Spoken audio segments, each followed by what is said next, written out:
Thanks, Simon, and good evening, everyone. It's a great pleasure and honour to be here. What I want to do in my 15 minutes is focus on three key messages that I think have come both out of this series, but also sort of lessons that we've learned in the last sort of 5 years of this growing convergence between business benefit and development goals. And then, depending on time, sort of three suggestions for DFID and donor agencies. In terms of the three key points, I think the first point that comes to Olivia's question as well is that I think there's growing consensus, and very, very clear consensus, which I think has been driven even more by the economic crisis than beforehand, that if we're serious about engaging business and development, whether it's national companies or multinational companies, the single most important contribution business makes is through its core business operations and the management of its value chain. We could have a debate about how we define CSR, but I'll leave that for now, because I would say CSR, and I think Andy Wales would agree with me, does also look at the core business, but we'll come back to that maybe later. But I think we have to focus on how companies manage their core business, and whether it's a local value chain, a regional or a global value chain, that's where the development impact, negative or positive, is going to be. And I think there are three critical pillars that we need to get right in that sort of core business impact.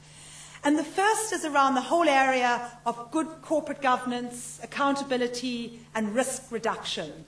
And ensuring the corporate equivalent of the medical Hippocratic oath of do no harm, but actually going beyond sort of a traditional compliance-based focus of doing no harm and just obeying the rules, to being much more strategic about risk reduction and accountability.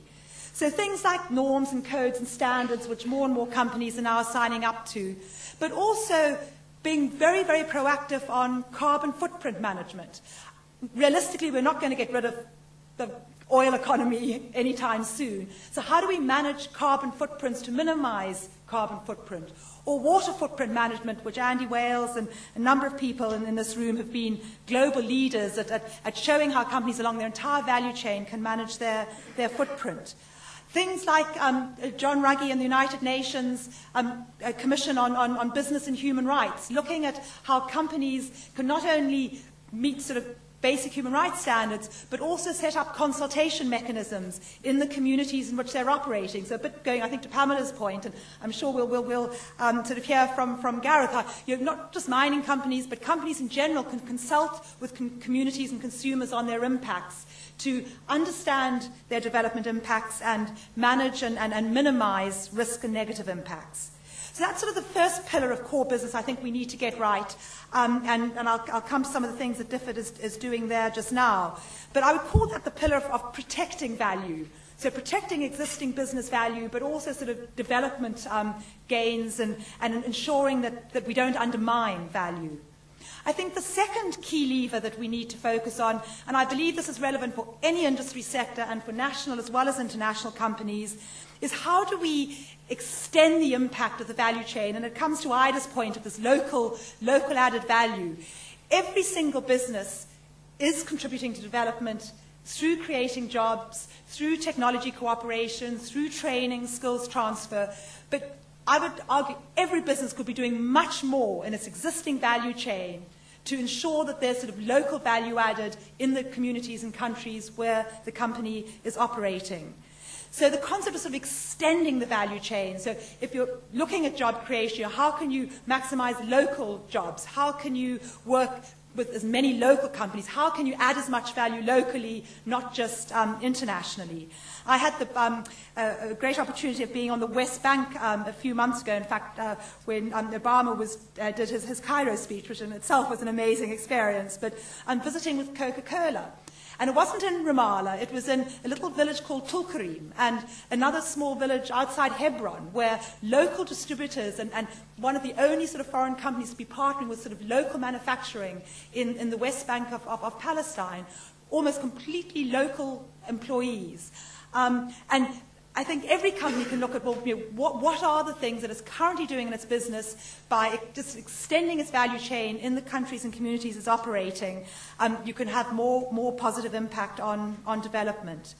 And then the third pillar of the core business that is less we have to get right, but I think is a great opportunity for business, is how can we create fundamentally new value through innovation in products and business models, disruptive technologies, your green technology, etc., and reaching sort of base of the pyramid and consumers through fundamentally new products and services and business models, and new hybrid financing mechanisms which currently don't exist or are still being experimented with.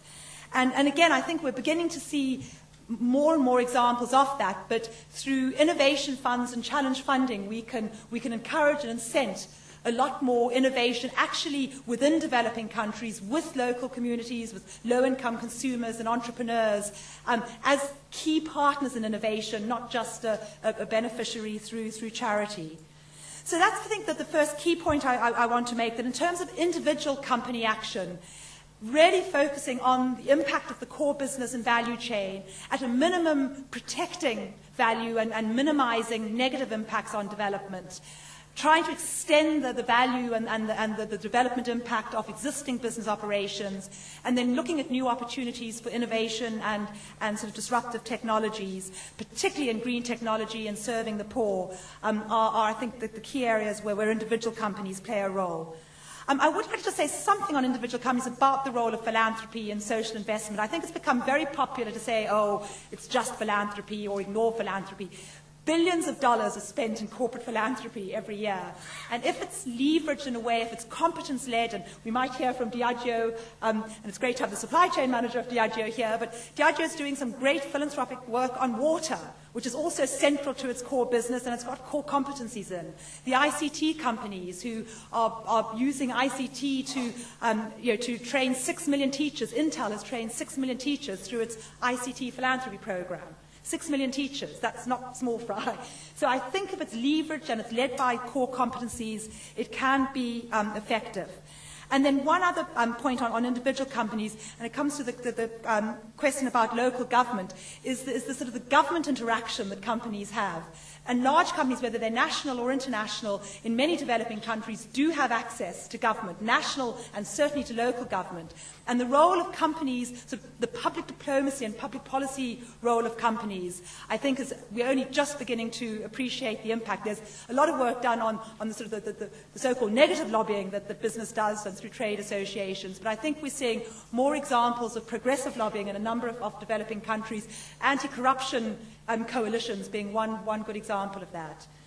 So that's the sort of first point, that the real impact of business is through the core business and needs to be leveraged more. The second key point I want to make is how we then go to scale. And I think one of the most exciting sort of trends we're seeing in the whole field of business and international development is around what I'd call collective corporate action.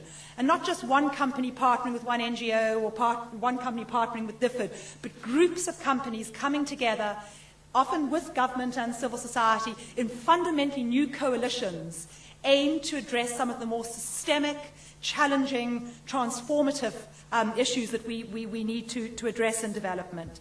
And there's numerous types of these, what I call systems change coalitions beginning to emerge, but just a few examples that are already happening but I think can be dramatically increased.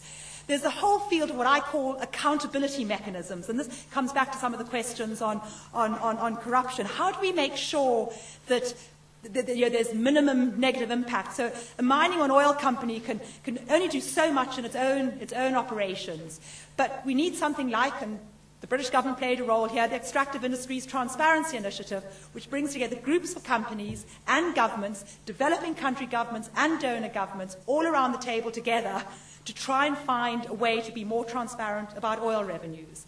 The Equator Principles, which was the project finance banks, got together, again brought together by the International Finance Corporation, so a government actually convening some of the biggest project finance banks in the world. Within less than 6 years, nearly 80% of all major project finance in developing countries is now done by banks who've signed up to the Equator Principles. They're voluntary, so you can criticize them, but it would have taken years to get a resolution through the UN to have done the same thing. So I think we're seeing these new mechanisms beginning to emerge, which at a sector level are not solving the problem of accountability, but certainly increasing sort of corporate and government accountability. The Kimberley process, which De Beers have played such a lead role in with the British government, is another example. We're also seeing what I call sort of resource mobilization coalitions, where, and I think the best examples, and Simon's written extensively on this, are in the field of global health, where you've got the Gates Foundation and the pharmaceutical companies and the oil companies who are big on anti-malaria and HIV/AIDS, tackling HIV/AIDS in Africa, working together to do R&D and to sort of speed up and leverage the amount of resources that can be developed and mobilized to address public goods issues. And again, an individual pharmaceutical company can do a bit through its philanthropy, it can do a lot through the pricing of its core products, but it's not going to solve the problem of weak health systems in Africa. And it's going to be incredibly difficult for all of us working together to solve it, and yet we've got more chance if you've got foundations and government and business working together in these coalitions. We're starting to see them. I think we're going to see some very interesting ones emerging at the country level, or you mentioned the agriculture corridor, the transport corridors. So I think we're going to see geographic coalitions emerging where you've got agribusiness companies working with ICT companies, working with banks, to improve value chains in agriculture, for example. So I think we'll see a lot more of those. I think another area where we're seeing important coalitions is in the whole area of crisis management and recovery. One of the hard realities we're facing with the trends, we're not only facing economic crisis, but the amount of natural disasters, all the statistics point to the fact that they're going to increase and the poor are going to be the most affected. And actually beginning to build coalitions of humanitarian agencies, information technology companies, infrastructure companies to start working together to help communities become more resilient to some of the challenges of climate change, conflict management partnerships. International Alert has played a leading role globally, bringing coalitions of companies together in conflict-prone and post-conflict countries. And again, these are big systemic issues that there's no chance the best company in the world could get right, the biggest company in the world could get right, or even an individual government can get right. And I don't think one-on-one partnerships can get right either. But these new coalition structures, literally most of them that I've mentioned did not exist 10 years ago, even 5 years ago. And I think it's going to be one of the biggest trends we're going to see are these new coalitions. So that's my second point, the new coalitions. And then I will finish with the third point and come back to the proposals later. But, and that is, and I really commend Difford on your report on this point. I think we're seeing, and we're going to need to have a much greater convergence between the poverty alleviation and economic growth agenda and the climate change, and both the climate mitigation and adaptation agenda. Climate adaptation has, I think, got very, very little focus in the Copenhagen talks and in the climate talks in general. And yet if you look at adaptation, it's agriculture, it's food security, it's water security, it's infrastructure resilience, it's health and challenges to health in developing countries. And so the need to look at more inclusive economic growth and climate adaptation strategies together, I think, is going to be enormous. And even within companies, there's still a tendency to have the environmental department and the corporate responsibility or sustainability department sort of separate.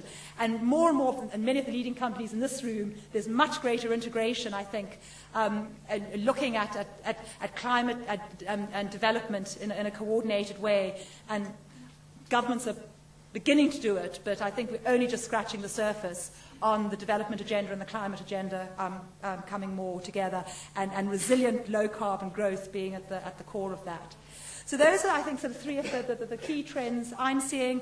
I think the donor agencies can do an enormous amount on challenge funds, innovative financing, which hopefully we'll talk about, and convening these collective initiatives, but we can get to that later.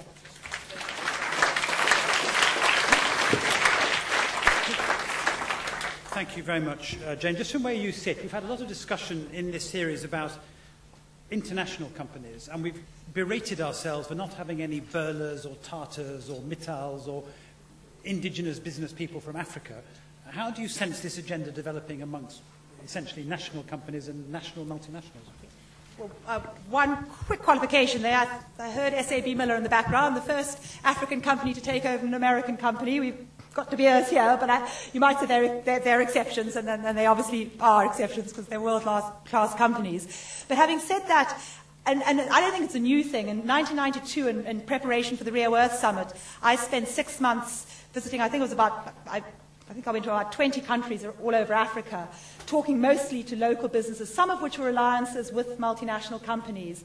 But I think often the local businesses are, because they're more embedded in the communities in which they operate, are actually doing a lot of this, but not thinking of it as corporate responsibility or even development impact. And the example in Palestine, we had this fascinating meeting with the plant manager in this plant, and they're all local employees, and they were doing an amazing project on water purification, and they didn't realize sort of what a contribution it was. So I think there's a lot of national companies around the world doing some very good work. I do think there's a big issue, and it's one of the thorny issues I'm sure you've spoken about here, that there are Chinese, Indian companies, particularly the Chinese companies and Russian companies, going to Africa where there aren't the same corporate governance standards. So there are some big challenges there. But I think large companies in general, including quite a few, certainly that I know in Africa and in India and Brazil, are also playing a role here. And I think chambers of commerce could be doing a lot more as well.